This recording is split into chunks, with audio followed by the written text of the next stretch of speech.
The English Premier League is well known for attracting the world's best talents. Many consider it the best league in the world. Premier League, the best league in the world by an absolute country mile. Meaning it's no surprise to see the likes of Cristiano Ronaldo, Sergio Aguero and Luis Suarez enjoying their football at the top of their game in England.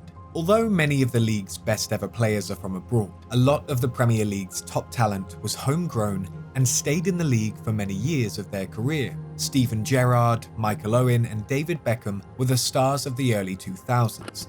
But if you rewind back to the 1990s, you will find one of the game's most underrated talents who lit up the Premier League on a weekly basis for a mid-table side. Introducing Southampton's Matt Le Tissier. While Gerrard, Lampard, Owen and Beckham had the athleticism, strength and speed needed to succeed at the top level, Owen has the pace, does he have the finish? Oh yes he does! Le Tissier relied almost solely on his incredible touch, his finishing and his long-range shooting in an impressive one-club career that sees him go down as one of the league's all-time cult heroes.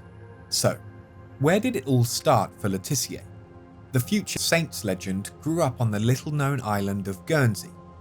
With a population of just over 64,000 people, it's fair to say that not many football stars come from Guernsey, but Le Tissier's natural ability and obsession for the game meant that he was destined to make it eventually.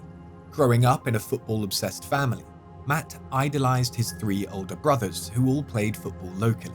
Despite being smaller in stature and far less athletic, Matt easily kept up with those playing in an older age group due to his early mastery of football. His touch and skill meant that he would stand out on the football field, even against those players who towered over him. This is where I used to play a lot of my football when I was a kid. It seemed so much bigger back then. Back in those days, I can remember playing on here, pretending to be Glenn Hoddle. Le Tissier. Here he is, Matt Le Tissier. At the age of 16, Le Tissier knew that if he was going to achieve his dream, then he was going to have to leave his beloved Guernsey and travel over to the football-obsessed English mainland, where he was to have a trial at Southampton. This would be the start of one of English football's longest and greatest love stories. The first season that I played in Southampton's youth team, I think I scored 59 goals, and at that point I thought, yeah, I think I can do this. And then my chance came quite early on in the following season. At the age of 18, he was already a regular fixture in Southampton's first team, playing 31 times in the Premier League as an attacking midfielder. His promising early career would only get better and better, as when leaving his teens as a 20-year-old, he had a season to make everyone sit up and take notice. In the 1994 Premier League season, only 2 players scored more Premier League goals than Le Tissier, Alan Shearer and Andy Cole. Matt Le Tissier wasn't even playing as a striker for Southampton, but still scored 25 goals, which was more than Peter Beardsley, Eric Cantona and Ian Wright. Unsurprisingly, he was crowned as the PFA Young Player of the Year for that season. That was very special because obviously that's voted by the rest of your players that you've played against the whole season. While the likes of Cantona, Cole and Shearer were imposing figures who would strike fear into opposing defenders, Le Tissier's languid, casual style wouldn't necessarily make the opposition stand up and take notice straight away, which would be costly for many defenders over the years. His touch was almost always perfect, while he was also deadly from all ranges, whether that be from close range, just inside the box, or 30 yards from goal. Le Tissier. Oh, Le Tissier scored! To say he could score from anywhere in the opponent's half of the field is probably a fair statement. And there are many times when the defender will have felt safe in the knowledge that they have dealt with Le Tissier's threat, only for him to pull some magic out of the hat and score from 30 yards out. So many of his goals that he'll sort of control the ball and put it in a position that'll give the defender a chance of getting it, but he knows that he won't, and he'll flick it the other way. My favourite Le Tissier goal of all time is against Newcastle in 1993, where it appears that there is no danger at all as he picks the ball up from a hopeful knockdown around 40 yards from goal. He then controls the ball from behind himself before flicking the bouncing ball round an opponent, then lobbing it over another defender before slotting it past an on-rushing goalkeeper. There's not any kind of goal that Matt couldn't score, and I think that just goes to show what an absolute genius he was as a footballer. And who could forget that stunner against Blackburn in 1994? Here's Le Tissier, setting off on one of those arcing runs of adventure and letting fly. Oh! And scoring a terrific goal! Le Tissier is often thought of as the best penalty taker of all time. In a career where he took 48 penalties, he held his nerve to score all but one of them, mastering a skill that even the great Lionel Messi and Cristiano Ronaldo sometimes fail at. Le Tissier was so good at penalties that when he did miss that one penalty, saved by Mark Crossley, there were some conspiracy theorists who believed that he had been paid to throw the match.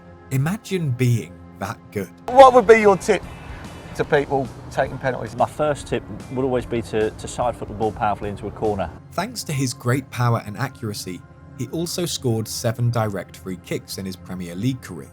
And that isn't even including that iconic flick up and volley that took everyone's breath away in 1994, where he showed his technique but also his outrageous confidence to even try such a skill, and even chipped in with assists for his teammates, most notably in the 1994-95 season, where he scored 30 goals in all competitions, while also leading the league for assists, having provided 15 goals for his teammates. Every Premier League striker dreams of joining the famous 100-goal club in the Premier League, but Le Tissier even became the first midfielder to do it. As with any player performing as well as Le Tissier did, there was often admirers in high places who wanted to take him away from Southampton, allowing him to have a chance at winning the biggest trophies.